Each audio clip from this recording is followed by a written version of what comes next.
Welcome to This Week in Local, a Locology podcast featuring lively conversations about the local digital ecosystem, hosted by Locology analysts Mike Bolin and Charles Laughlin.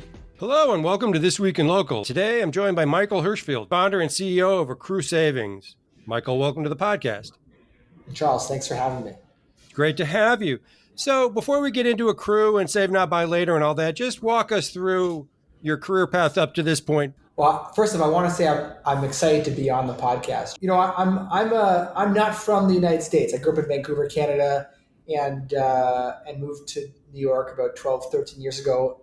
And I've been in tech before then. I started my first company in 2007. So through that journey, I've seen lots of things. I was an entrepreneur in the 2007, 8, so 9 before the economy collapsed. And then I moved to New York, and I've been at lots of different startups, all early stage, Series A, Series B, seed stage companies, roles, COO jobs, head of sales jobs, BD jobs, corp dev jobs. And most recently, I was at WeWork, where I ran sales globally for the co-working business.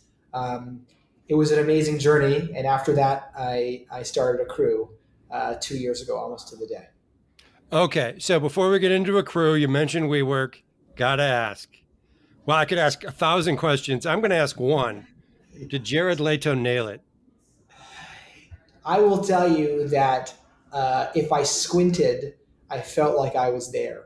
And it wasn't just about Jared. It was also about the storylines. Listen, there's lots of artistic angles that were made to tell the story. But the energy was right. Jared was right. It was a very special experience. Obviously, there's been a lot of negative press about WeWork, and Sure. Lots can be said about it as a public company and the business model. But as a place to work and to innovate in a category, it was for me the greatest professional experience of my life, and it was a very special environment. That energy that Adam then reflected down to the whole company pulsated. And Jerry felt that in the show. And so there was certainly brought up lots of memories of my own personal experience. And there are lots of stories, maybe Charles over a beer, I'm happy to tell you about. Yeah, or a different, maybe we'll just do a podcast episode just of anecdotes about Adam. How about that? We'll do that another time. For today, we're going to talk about your new company, Accrue Savings. You were founded in 2021, is that right? Yeah, we're exactly 2 years old. The company. So exactly 2 years old. So it's still a new company, I guess. And 2021, interesting time to start your business, because I don't know if that was peak buy now, pay later, but it certainly was a robust, year for buy now, pay later. Sort of coming out of the pandemic, there was a big boost in e-commerce generally, but buy now, pay later took a lot of energy out of the pandemic. Yeah. Why was that a good time to start a company that I'm going to call the anti-BNPL? You might disagree with that characterization, but why was that a good time to start that company? I would say there were two observations that a little bit of the origin story of the business. I mean, when I moved to the United States, I always sort of observed this consumption framework that American consumers have, and I always sort of was fascinated by it. It's very unique. It's unique culturally. And I remember very vividly during the pandemic just being overwhelmed with credit options, buy now, pay later being one of them, credit card, consumer in-store credit options being other ones. And I felt very uncomfortable about it. I didn't understand why there was not a savings option. It wasn't a business idea, but back then, when I was just browsing the web, I was like, why can't I save for stuff with a particular retailer? It felt missing in the market, for me. And yes, we saw the boom of buy now, pay later, but it always felt a little icky. And when I really thought about starting the company, I remember telling my wife, I want to do this idea. And she said to me, are you crazy? American credits, Americans don't save. And there was a time period before I started the company, about 100 days, and I talk a little bit about this in other publications, where I did a 100-day sprint and I had to close 5 retailers, 3 retailers. Ultimately, I closed 5 within 100 days. I had no deck, I had no product, and I had to tell the vision of a different story We're not anti-BNPL. What we are is an observation that a majority of Americans are actively saving for things right now, and there has never been a retailer solution to provide to consumers. We've spent 50 years innovating on credit, Charles. We've had Discover, Capital One, Diners Club. We have in-store credit cards. I mean, obviously, we all know the Macy's credit cards, the Bloomingdale's credit cards, the Dick's Sporting Goods credit cards, and now we have buy now pay later. It's all a repackaging of the same product, and the vision of the company is that not every consumer needs a credit option, especially Gen Zers and millennials. They need an alternative way to engage with brands, and that has been this very small little idea, which is that every retailer in the United States should be offering a savings option for their consumers. It's become obviously something so much more than that in such a short period of time. Okay, so let's, for our listeners' sake, let's do a little quick definition break. And I maybe kind of didn't do that in the question, which I should have. Save now, buy later is, as you said, a savings product. It's essentially I've always described it as a digital form of layaway or lay-by, depending where you're from and how you use that term. Yeah. Is that fair? Yeah, I call it a co-branded savings account. Okay, that's your term. My term is digital layaway. And, yes, but the idea is that you.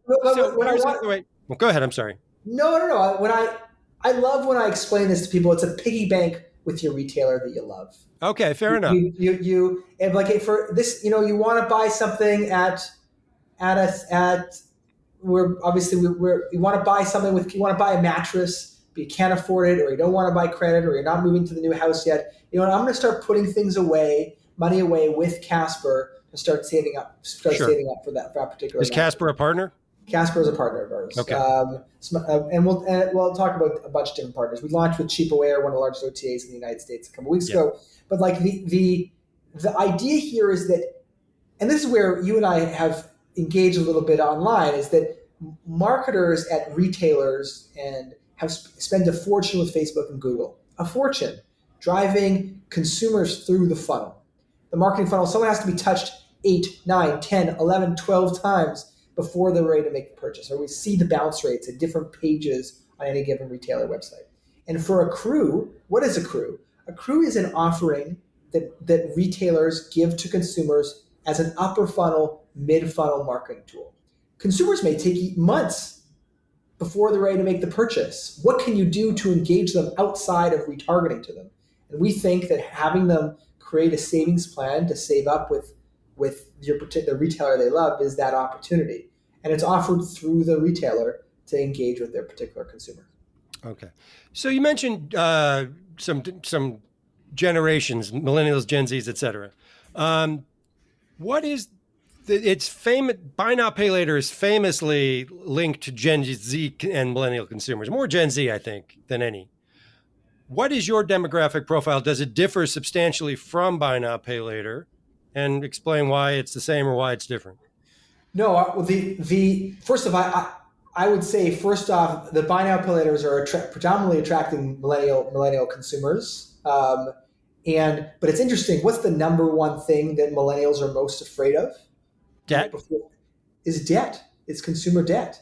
And so there's an interesting, unfortunate parallel between the usage of credit cards and buy now, pay later, and the fear and that anxiety that is manifested from that use cases. And obviously, in the next few months, as the student loan crisis comes back and rising delinquencies around credit cards, we're going to see what pain the American consumer might be feeling because of that significant credit usage over the last couple of years. And so for Accrue, our demographics is very similar. Debit card usage has exponentially grown. I think 5x in the last 5 years, both with millennials and Gen Zers. And so for us, we are a savings account. We're an FDIC savings account. And so we represent a use case for users that want to use their own money. What we have this phrase that we say internally, we want to own more, owe less, own more. Yeah, no, that's fair. But didn't Nick Molnar use the term debit economy? Didn't he kind of make the same argument that debit card usage was a signal that buy now, pay later was going to take off? I remember hearing him on a podcast making the same argument. It is very possible, and I think what we have seen, it is a poor packaging of what it really was. And I think I don't like being overly critical of the other, right? That both buy now, pay later and credit card. But I would say that what we have realized in the last couple of years is that buy now, pay later is a credit product. It's not a debit product, and it looks just like a credit. It just looks like a credit card. It looks just like it walks like a duck. It quacks like a duck. It's a duck, and right. Regulatory, obviously we're seeing increased regulations potentially associated with it. Well, the Australian regulators have called that duck credit at this point. Correct. And I do think, like, for Accrue, the opportunity is not to replace what consumers want to do. There is a place in the landscape, in the payment landscape, for buy now, pay later. There's a place in the landscape for credit cards. But what has never had its place in the sun was an embedded savings solution. Mm-hmm. And for millions, hundred plus of million Americans, and I think globally, who are actively saving for travel, who are actively saving for a home renovation, who are saving for a car, why shouldn't they get incentivized for their saving behaviors? That is money that should go to their savings account and not to Facebook and Google to pay for third-party cookies to try to drive them to the bottom of the funnel. So I have a question kind of about how this is marketed, because I've made the point in things I've written that the difference between buy now, pay later and save now, buy later, and you may agree or disagree with this, that's fine either way, is the difference in the timing of the gratification. Whereas buy now, pay later is an immediate gratification product, and save now, buy later is a delayed gratification product. And I kind of made a joke that, dads would approve of save now, buy later because, it's kind of more aligned with kind of, what parents advise their children to do, which is, put off the gratification until it's paid for, until you've earned it, that kind of thing. And so it kind of meshes with that sort of responsible messaging, but it doesn't necessarily mesh with how culture works and that people want their things now. They want the satisfaction of receiving them now. So with buy now, pay later, you take immediate possession of the goods, deal with it later. With your model, it's the exact opposite. You save up for it, and when you've completed the purchase, you take possession, right? That's how it works. Exactly. Exactly. There's a very significant psychological difference between the two. And I'm wondering if you've thought that through, and if your messaging isn't aligned in any way with that thinking, and how you market this to consumers takes that into account in some way. I just talk about that a little bit. So we think about a lot. I mean, there are two assumptions to your question, and I want to answer each one specifically. One is Accrue is trying to introduce a new consumer behavior, or pained consumer behavior that parents try to impose or teach to their children. And I would argue, and our data indicates, that Americans right now are saving. Right, they're saving for travel. There are a number of categories of behaviors that 60+% of Americans are actively saving for, like, basically 5 or 6 categories of items: travel, home, car, jewelry. Are you mapping your business along those categories? Electronics, etc. So when you actually you'll see us in the next 6 to 12 months, get a major enterprise account in each one of those, if not a couple in each one of those major categories. And so I first, and this is where, like, your question to start was around how did I come up with the idea, was I looked under a rock where no one was looking. And that was that people are actively saving. And so this product, which is Accrue, an embedded savings account or a co-branded savings account, is not asking people to do things for what they are not doing already. And that's sort of like comment number one. The second comment is around the dopamine around instant gratification.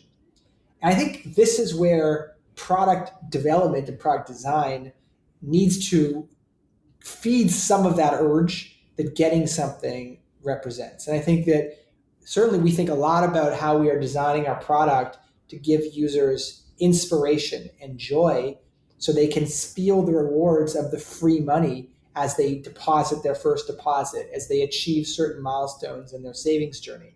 Those things are not going to replace the new pair of pants you may have purchased or the car you may have bought, because you need those things potentially, or you want those things. But at least it gives you some of that immediate gratification, instant gratification that you're looking for, and that's how we reflect both on the product development side, but also like the TAM market opportunity associated with it.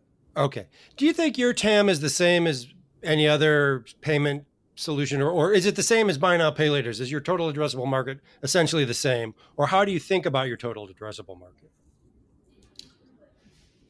I believe that every American needs and wants some version of this. Whether they, and this is when we, Charles, I want to stop and talk a little bit about the mission. Like the mission Fine. really believes that every consumer, deserves the thing they want, should be given, empowered, the opportunity. They don't need to take on credit to do that. So, unfortunately, there are many Americans are struggling right now, and so they need help to save up for particular items. And it could be for back to school. It could be to help their loved ones go to get equipment for sporting goods. It could be that they need a new television in their house, or a washer and dryer. And the reality is for us is that it can't be the only way is to take on massive credit to get those things. Right. There needs to be another way to do that. And for us, the addressable audience is the entire American population who have different stages in their economic journey, but ultimately are needing this behavior, do this behavior in their daily life. Okay. So I want to shift the conversation a bit to the merchant side. You mentioned travel a couple of times, and we wrote about it recently, where you have a enterprise partnership with Cheapo Hair. I don't mean to chuckle at that name. I'm sure they want to get people to chuckle a little bit when they say Cheapo Hair. But the reason I thought that was interesting, I mean, it's a big deal, but I think travel is an interesting vertical for this space, because getting to kind of what I just said about immediate gratification and dopamine and all that stuff. The thing with travel is, if you use buy now, pay later to buy a plane ticket to Bali, you go to Bali, you enjoy the sun and all that, you come back and you still have to probably have a few more payments left on that ticket. Yeah. If you go to Bali with save now, buy later, it's all paid for. You can enjoy the trip and come back and it's done. That made me think, that's probably a pretty good category for what you're doing versus buy now, pay later. Talk about that, why that category is a good category for your particular model. I'll talk about it too. The number one category that Americans are saving for right now is travel. Americans right now, 29% of Americans right now are actively saving for a trip that they want to go on. And that is a humongous opportunity when we know in an economy that's driven through experiences, people want and need the ability to go to Bali for a trip they want, or they want to go visit for Florida to visit their family and friends in those places. Yeah. And I think to reflect on, again, that there has not been a product that responds to the needs of consumer behavior right now is where we sort of try to fit in. And obviously we're really proud of the partnership with Cheapo Hair, one of the largest OTAs in the United States, to start to introduce this as a framework to think about how to engage consumers, right? From a merchant perspective, from an OTA or travel perspective, they continue to do similar things: loyalty programs, credit card programs, buy now, pay later. There is a Facebook advertising, Google advertising. There's a relative rinse and repeat of a certain set of tools, and we say, well, hold on, there's another tool available to you, which is trying to get people to start saving for, engaging them earlier in their discovery, in their journey, build affinity pre-purchase, get them to start to save with you, and then they'll save for you, and they're going to spend with you, and it's going to be much cheaper to acquire them than try to chase them through those other channels. And so obviously we're really excited about it. The other statistic, obviously outside of that Americans in, 1 in 5 Americans right now are going into credit card debt to go on travel. 1 in 4 men are going into debt, and it's over $500 or more, majority of that credit card debt. And so it goes back to your comment, Charles, is that pain that you will feel post dopamine is quite significant. $500 in credit card debt is quite significant. And for 20-ish% of Americans to feel that pain, Mhm. ultimately it starts to compound itself. And we have to be careful about, as a society, about what are we building? Like, are we building it? How much of a debt society are we building? There is another way, and retailers have a role to play in that. We have greater influence than ever, retailers do, on how people live their lives. So further on the notion of the retailer, because I'm making this comparison a lot. You're probably used to it, but with buy now, pay later, the merchants kind of pay a fee, right? But what they get from that is they get a stream of purchases, and there are a lot of stats about increasing basket size and so on and so forth.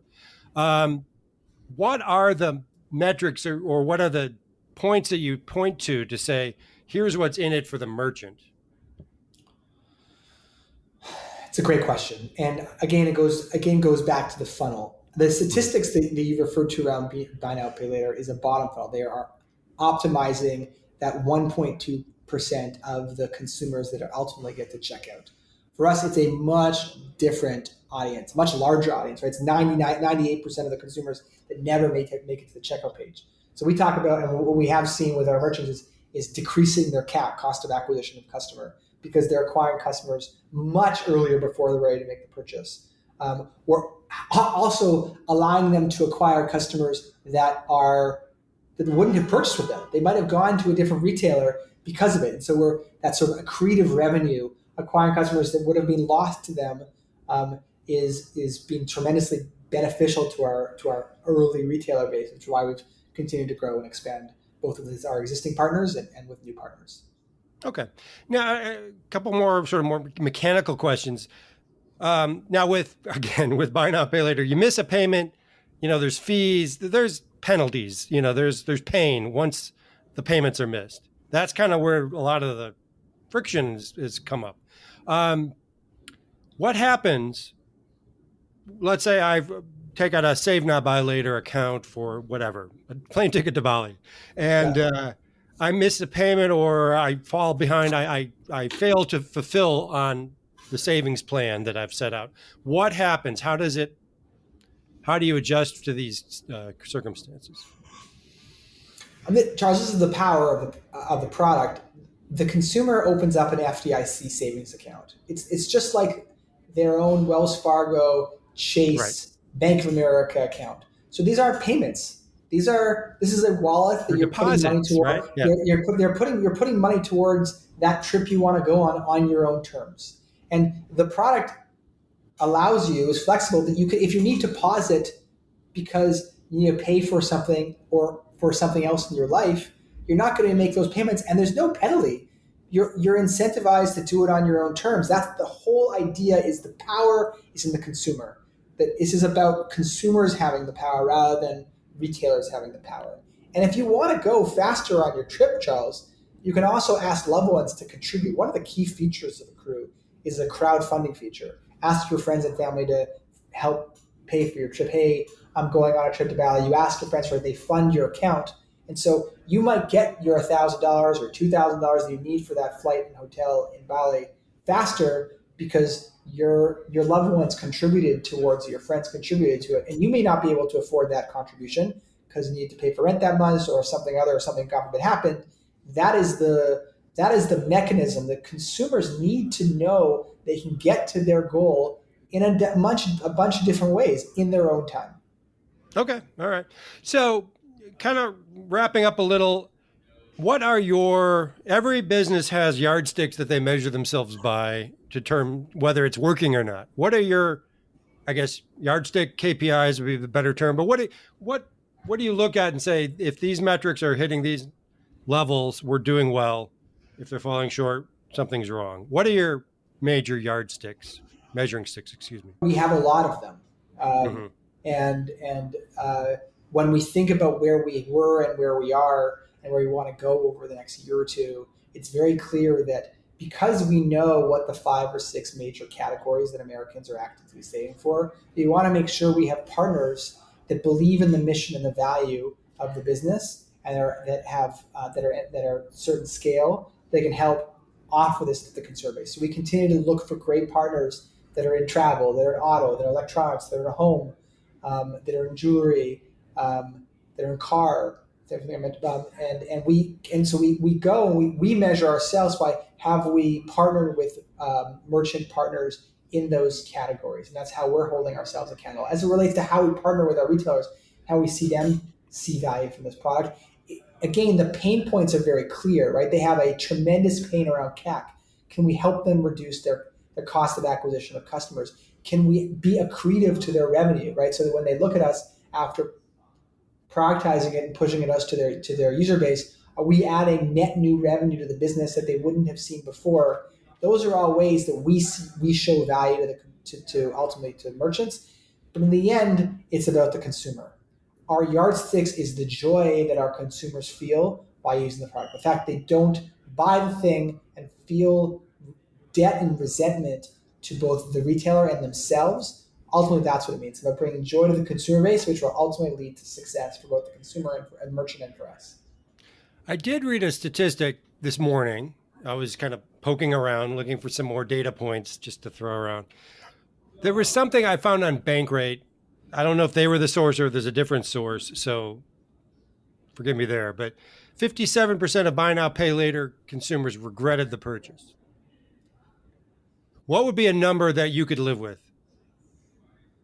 I mean, 5%, I don't know. Maybe that's an unfair question, but that statistic blew my mind. 57%. By the way, it goes back to earlier on I mentioned that what is the thing Americans, millennials are most fearful for love? They're fearful of credit. They're fearful of credit card debt. And that's an analog parallel to that data point that you reflect, that you just commented on right now. And again, I think we have spent the last 50 years as a system pushing credit options to consumers. And so we those that are in power, those that have positions of influence, continue to offer this to the consumer base. We haven't shown them there are other alternatives. And for us, if we provide consumers this alternative, it is clear that Americans are going to use it.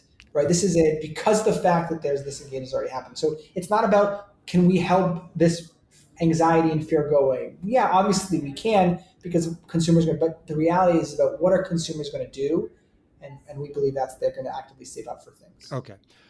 Sort of last question. I never promise it's the last question because you never know. But what are some macro stats or trends or whatever that you look for in the economy, society, or whatever, that are positive, that are tailwinds for your business?